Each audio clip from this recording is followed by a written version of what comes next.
too. Alright, so we're recording this to show you that this is the Christmas tree, second year in a row as we put it up. Oh, guess what? It's too tall! It's Look too at big that. for the living room. Too big for the living room, again. No room for the angel. Yeah, the angel be a little stuffed up there, don't you think? So what we might have to do is, yet again for year 2, is bring the chainsaw in the living room to cut the tree base. Once again. Second year in a row. I've already put one cut on the bottom. I didn't know the tree was this big. They always look bigger outside, don't they? But anyways, I'm gonna have to go get the chainsaw. So Kelly, can you help me lay this back down again?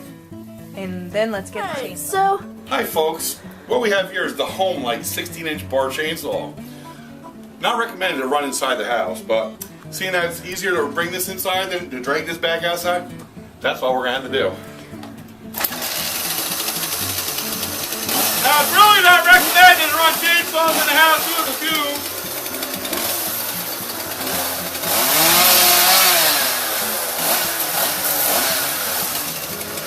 Because all the exhaust and all the noise.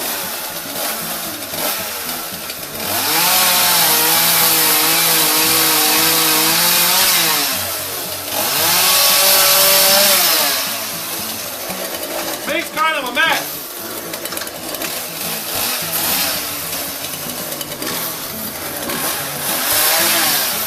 Thank goodness for vacuum cleaners and wives that are somewhat understanding. Gentlemen, I don't recommend you do this if your wife is really, really angry with you at times. But if she is, hey, you got a chainsaw in your hand, they're not going to mouth off.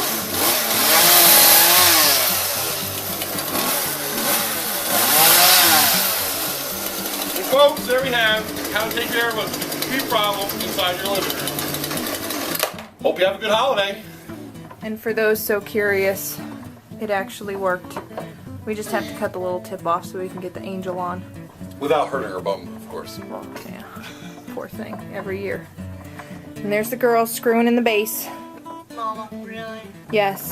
Mama, And then Kelly's really? bum and Emily's feet. Shush. And my bum too. And your bum too? Yes, you are a bum too. Ta-da! The true definition of a redneck Yankee right there. Yeah. Smile.